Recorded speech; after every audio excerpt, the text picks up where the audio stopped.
Gormagat las Ceann Comhairle. I'm up in the gods here, so I forgive you for not spotting me. Listen, I very much wanted to speak on this bill las Ceann Comhairle because I think it is a very significant piece of legislation that this Dáil and Houses of the Oireachtas are going to enact. Not only is it a very important piece of legislation for this Dáil, but I think when we look back on the pieces of legislation that were enacted in the early part of this century, that this piece of legislation, when enacted, will be recognised as transformative and very effective. The reason I say that is because I suppose climate change is one of the greatest challenges that is faced by modern societies, not just in Ireland and Europe, but throughout the world. And it is how we respond to that challenge that we will be judged by future generations.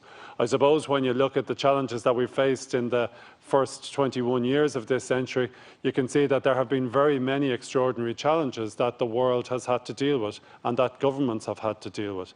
I think when it comes to look at how we responded to this extraordinary pandemic that came across the world, that in general it will be recognised that the world responded competently and professionally to the pandemic. I think the story of the pandemic will be how quickly and how astonishingly this world was able to respond through the production of a vaccine.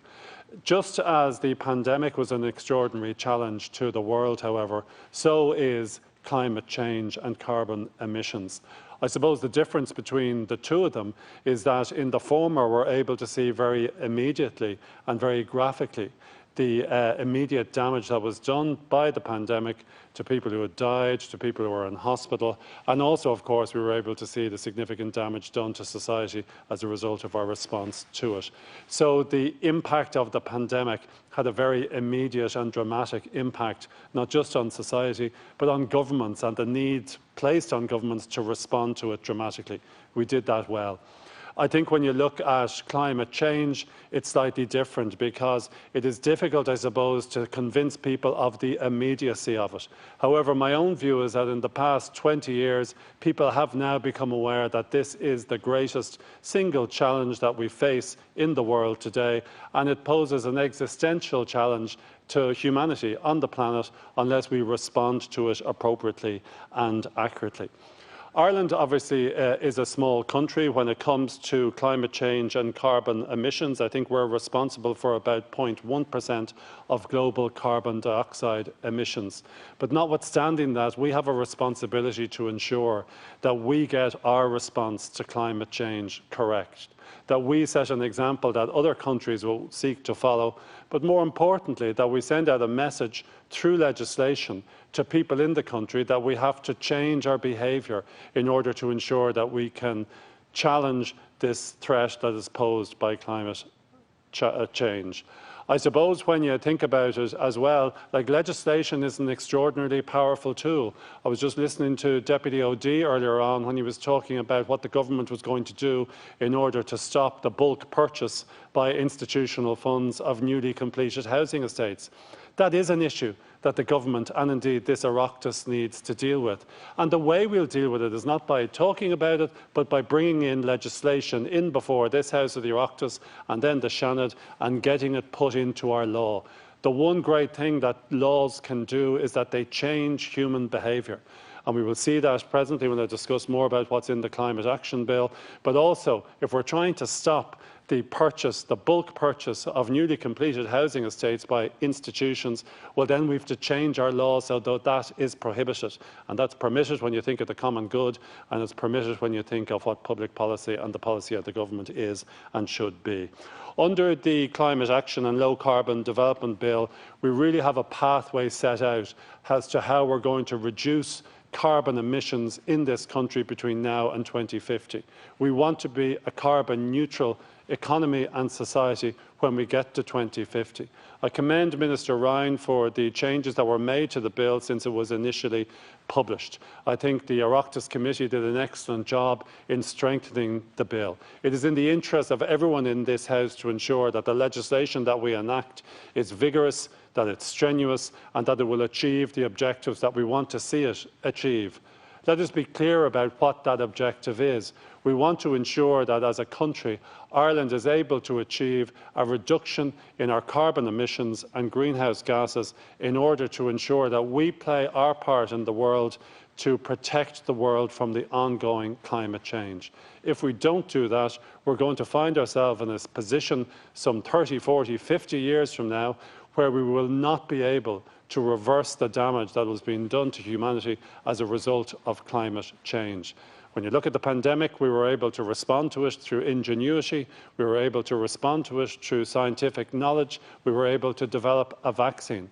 However, if we permit climate change to continue unchallenged, we could find ourselves in a position in this century where the challenges are so great that humankind won't be able to overcome them. One of the great advantages of Ireland having a vigorous climate action bill and laws which delegate as to how we're going to deal with the climate challenge is that we can then speak authoritatively and competently to other countries about how they also should seek to challenge this threat posed to humanity. Because let's be clear about this, the threat posed to humanity by climate change can't be dealt with alone by any one country, let alone Ireland. It is an international problem, it is a global problem, and it requires a global solution. When you look at the amount of carbon emissions that are emanating from other countries, you can see that we will not be in a position to stop this unless there is international cooperation.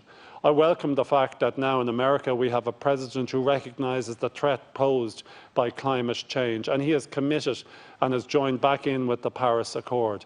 But unless other large industrialised countries in the world start to face up to their responsibilities in respect of climate change, well then we're going to find it extremely difficult to get an appropriate response to it. Ireland now sits on the Security Council. We have a very strong voice in the world. When Ireland speaks, people listen to us. I know sometimes when we listen to the vigorous debates that take place in this chamber, it may give the impression that as a country we're not taken seriously. We are taken extremely seriously by the rest of the world and other governments when we speak.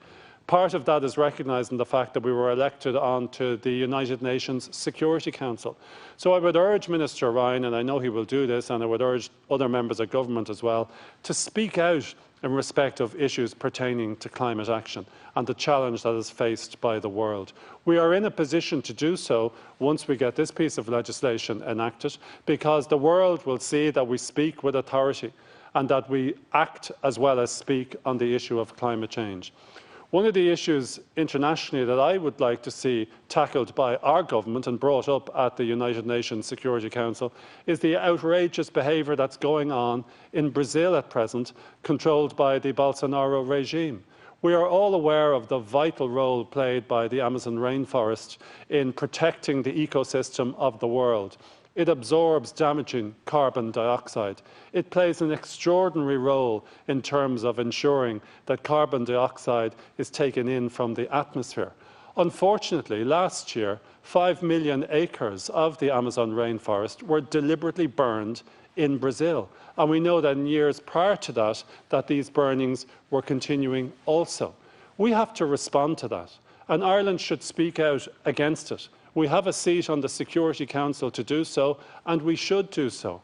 How do we respond as a country, and how do we respond as a world when another country poses a threat to us? We've seen it when it applied in respect of Iran or in respect of North Korea. We impose economic sanctions on those countries. And the reason we do so is because we want to send out a global message to the countries that their behaviour is unacceptable.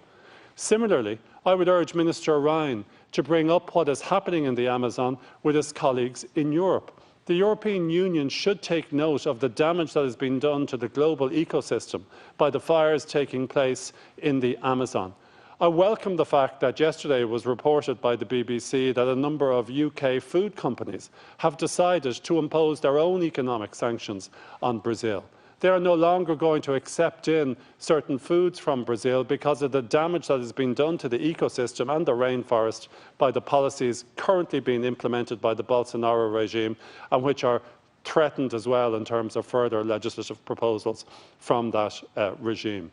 If we don't do that, we're going to find ourselves in a situation where the Bolsonaro regime in Brazil will continue with the destruction of the rainforest.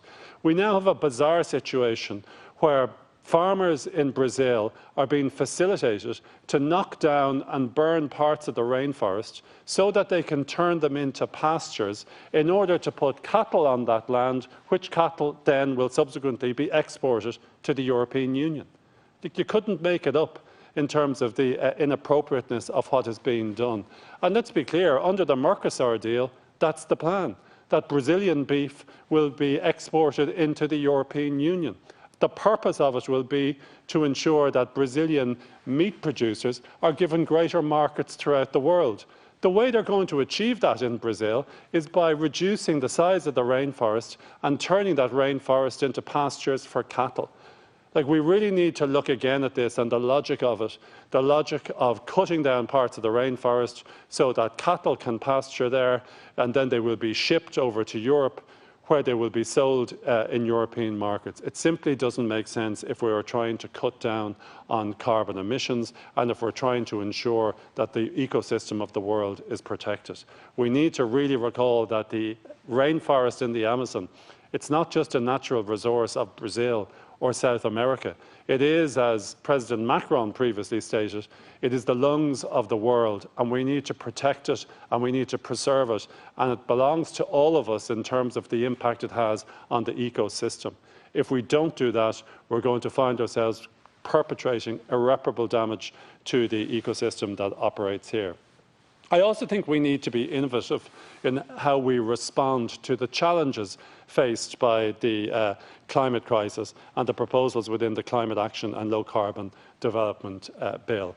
Understandably, very many people in the agricultural sector in Ireland are concerned about the impact that this bill may have on Irish agriculture. I think it is important to say that one thing the pandemic has taught us is that it is essential that Ireland preserves and maintains its own food supply. I think we had got into a state of mind in the world prior to the pandemic that we assumed that none of these challenges that operated in the world in previous centuries, such as plagues or wars or other sort of natural disasters, we had an assumption that these were no longer going to affect us because we were in the second half of the 20th century and the first half of the 21st century, and because of that we had some sort of a guaranteed gilded existence. We don't. And we need to recognise that challenges are going to face us again in the future. One of the most important things we ensure is that this country, an island, always retains its own food supply. And in respect of that, beef farming is obviously an essential ingredient of it. I'd ask the Minister to give consideration to a recent research piece that came out of the University of California, which showed that the methane emanating from cattle can be reduced up to 82% if those cattle eat seaweed. I'll send on the Minister the report. It's a conclusive piece of research that was carried out by the University of California, and what it showed was that methane emissions could be reduced significantly, as I said, by 82% if cattle are fed seaweed. We really need to look into that and investigate it. And if it is the case that methane emissions can be reduced by that extent, well then we should once again use Irish innovation to ensure that we start actively growing seaweed in order that that can be provided to beef farmers. I know many people listening to this may wonder and fear that the taste of beef may be extremely damaged as a result of cattle eating seaweed. Apparently it's not. The research in California showed that the taste of beef is no different, and indeed the taste of milk is no different when the latter dairy cattle were being fed seaweed. So these are factors that we need to consider, and I think it is something that we should approach with innovation and with excitement in respect of it. In terms of the legislation itself, looking at it, it does set out a number of very significant legal obligations on the state. And I know the concern of the Minister and individuals who are very concerned about climate action was that what they didn't want to see was simply a piece of legislation that was vague and that would not impose obligations on the state. This legislation is not vague, and it does impose a lot of mandatory obligations upon the state in order that the state's obligations are met. I'll just make a number of proposals and suggestions to the Minister, and this is maybe something he wants to consider at committee stage. When it comes to the definition of climate justice in the bill, I think the Minister may have to be more precise in terms of how he defines the most vulnerable persons. One of the definitions of climate justice is that it means the requirement that decisions and actions taken to reduce greenhouse gas emissions and to adapt to the effects of climate change shall, insofar as it is practicable to do so, safeguard the rights of the most vulnerable persons and endeavour to share the burdens and benefits arising from climate change. I'll just say, and it's hard for me sometimes not to look at legislation with a lawyer's eye, but I just think if that does come before any court, Minister, and a court will look at it and say, well, what is meant by the most vulnerable person? It is a definition or a term that is used quite broadly in Ireland, and I think it would be helpful for the bill's sake if some further precision was given to it. I think in terms of the national climate objective that is set out in section 5, it is very clear, and it sets out what is the objective of the country when it comes to global warming. And it sets out that we must pursue and achieve, by no later than the end of the year 2050, the transition to a climate-resilient, biodiversity-rich, environmentally sustainable and climate-neutral economy. So listen, I'm not going to go through the bill in any further detail. I want to commend the Minister for bringing it to the House. I believe it will get the wide support of members of this House. I know there are some members who are fearful of it, others who want to generate fear in respect of it. But listen, we have nothing to be fearful of when it comes to responding with innovation to challenges. We've seen in respect of the pandemic how we've done it. In Ireland, we have always faced challenges with innovation, and we will be able to do it again. And I would just like people to give this bill the opportunity to progress through the House so that we can set ourselves a national objective. And I will conclude by stating to the Minister, please don't forget, Minister, that obviously Ireland is a small country. As I said, our carbon dioxide emissions are approximately 0.1% of the world's emissions, but we have a much stronger percentage and a higher percentage when it comes to our influence on the world. Let us use that influence, because when we speak, people listen to us.